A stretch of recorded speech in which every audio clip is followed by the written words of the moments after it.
जिसको भगवान शिव अपने पास में रखे हैं, यह साधारण नहीं है। शिव मंदिर में जब आप कभी जाएं, शंकर भगवान की, कभी ऐसा मौका लगे कि आपको लगे कि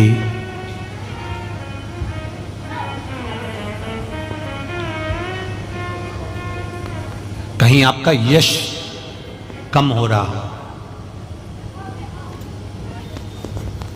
आप जानते हो कि मुझको यह काम करवाना है और यह काम आगे हो ही नहीं रहा है, यह फाइल आगे बढ़ ही नहीं रही,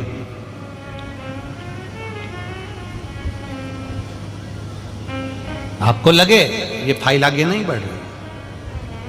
शिव जी पे जो जल चढ़ाओ, उस चढ़े हुए जल को जब आप थोड़ा सा लेकर आते हो, आपको बताया था ना कि खाली लोटा नहीं लाना चाहिए, खाली कलश शंकर जी के मंदिर से वापस नहीं लाना। शंकर भगवान को जल चढ़ाया, चढ़ाने के बाद थोड़ा सा जल हाथ में या कटोरी में या कलश में झेल लिया, भले 2 बूंद लाओ पर अपने घर पर लेकर आओ। उस 2 बूंद जल का भी स्पर्श कलश के अंदर हाथ की 3 उंगलियां लगाकर अगर त्रिशूल पर टच कर कर मात्र आपने उस कलश के अंदर लगा दिया और वो जल भी आपने अपने घर पर छोड़ दिया, छींट दिया या उसका आचमन मात्र हो गया, तो व्यक्ति का यश बढ़ना अपने आप प्रारंभ हो जाता है, उसकी यश की प्राप्ति उसको होने लगती है, उसको यश की वृद्धि होने लगती, उसको यश की प्राप्ति होने लगती। त्रिशूल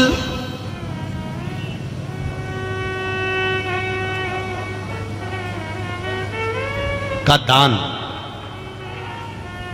त्रिशूल का स्पर्श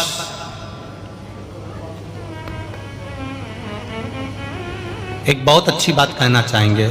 आपके स्मरण में रहना चाहिए, बहुत सुंदर स्मरण। कभी अगर मौका लगे, कभी अगर मौका लगे,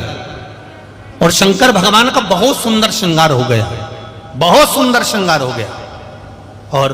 शिव जी पे माला भी बहुत अच्छी चढ़ी है, बेलपत्र भी अच्छी चढ़ी है, धतूरा भी अच्छा चढ़ा हुआ है, फूल भी अच्छे चढ़े हुए हैं, और आपने देख लिया शिव जी का बहुत अच्छा श्रृंगार हो गया, और तुम्हें कभी मौका लग जाए ऐसा,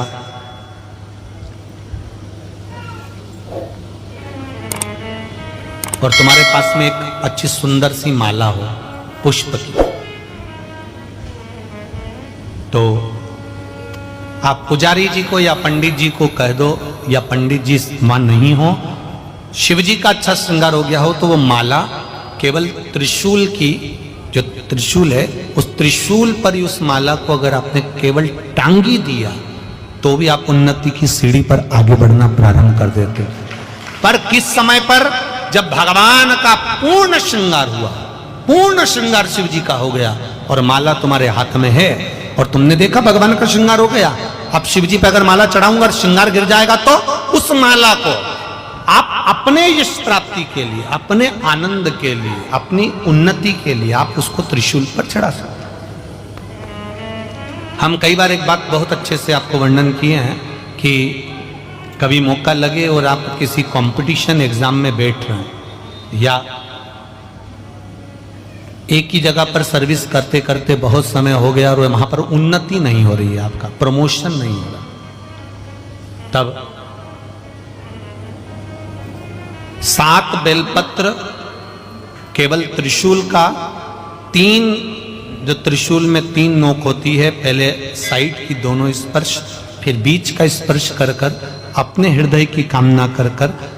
अशोक सुंदरी वाली जगह पर मात्र चढ़ा देने पर भी व्यक्ति जिस जगह पर नौकरी कर रहा होता है उससे उसका प्रमोशन का चांस बढ़ जाता है और उसकी उन्नति की ओर अग्रसर होता है। त्रिशूल भगवान देवाधिदेव आनंद करने वाले महादेव के जो हाथ में आया है, वो त्रिशूल कोई साधारण नहीं, स्वयं सूर्य नारायण की कला को काटकर बनाया, भास्कर देव की कला को काटकर। एक कलश जल, एक कलश जल का